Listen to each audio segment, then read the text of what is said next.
तो सबको बहुत सारी बधाइयाँ। सुप्रीम कोर्ट ने जो है वो इंटरिम राहत दे दी है, और इंटरिम राहत का मतलब ये है कि फॉर्म अभी सब भर सकते हैं।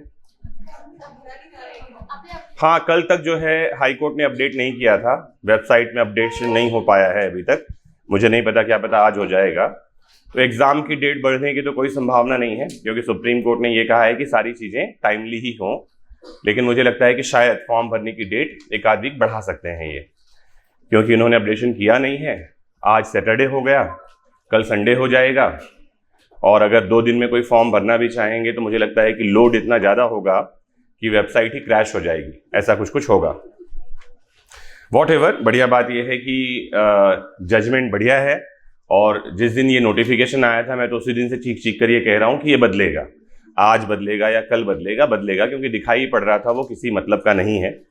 और पता नहीं क्यों ऐसे क्राइटेरिया बना रहे हैं लोग, इसके बारे में तो कुछ और बात आनी चाहिए कि क्या चाह रहे हैं क्राइटेरिया बना करके। ये बढ़िया है कि 1994 के रूल्स के हिसाब से ही फॉर्म भरे जाएंगे। MP service recruitment, judicial service recruitment rules 1994 supreme court ने ये कहा, और वो ये कहता है जिसके पास LLB की डिग्री है वो फॉर्म भर सकता है।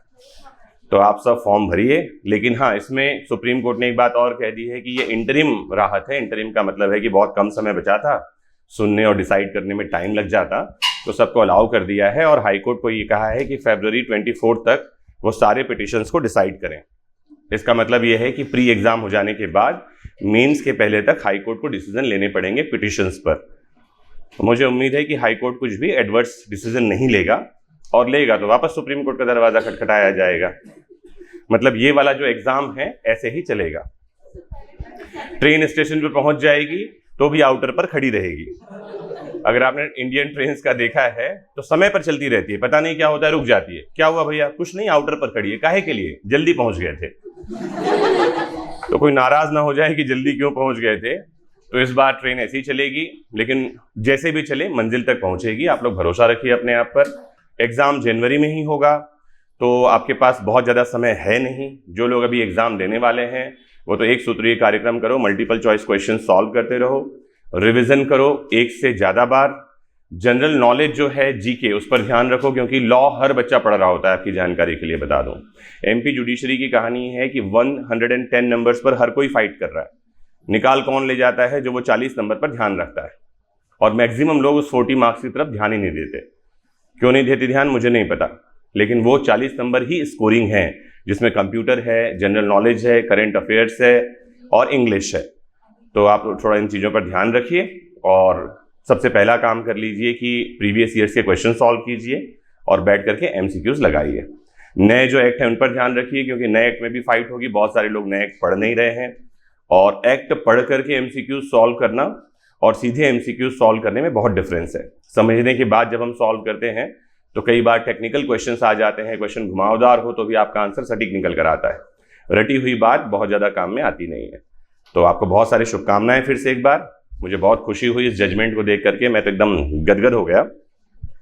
और उसका कारण क्या है बताऊं? उसका कारण सिर्फ ये है कि मैं स्टूडेंट्स की परेशानी को समझता हूं। बीच में जब ये नोटिफिकेशन आया था, तब मैंने जब एक वीडियो, हम क्लास में ही बात कर रहे थे, वीडियो अपलोड हुआ था, तो एक किसी इडियट ने, इडियट वो 3 इडियट्स वाला इडियट नहीं, रियल का इडियट ने, उसने कमेंट लिखा था, मेरी टीम ने मुझे भेजा। उसने लिखा ऐसा था कि हाँ, आपको तो तकलीफ होगी ही, आपको कोचिंग तो चलानी है। तो ऐसे मूर्ख पता नहीं कहाँ कहाँ पड़े हुए हैं, क्योंकि कोचिंग जो है that is not a business for me, it is a kind of service. उसका रीजन सिर्फ इतना है कि मुझे पता है कई तरह के लोग हैं, कई तरह के लोग मतलब ऐसे लोग भी हैं जिनके पास फीस भरने की कैपेसिटी नहीं है। उनके लिए ही यूट्यूब, इंस्टाग्राम और FB चल रहा है। और आप लोगों को जानकारी दे दूं, हमारा इंस्टाग्राम और FB ये दोनों मोनेटाइज नहीं है, किया भी नहीं हमने उसमें आपको कोई ऐड नहीं दिखता होगा। तो ये उन लोगों के लिए है जो क्लास में नहीं आ पा रहे हैं, जो कहीं अपने शहर से नहीं निकल पा रहे हैं। फिर ऐसे भी लोग हैं जिनके पास थोड़ी बहुत पेइंग कैपेसिटी है, उनके लिए एप्लीकेशन है जहां पर में टेस्ट पेपर्स आ रहे हैं, वीडियो लेक्चर्स आ रहे हैं, सारी चीजें आ रही हैं, तो बहुत कम कीमत में कर सकते हैं। और तीसरे नंबर में जो शहर से निकल कर आ सकते हैं उनके लिए कोचिंग क्लासेस है।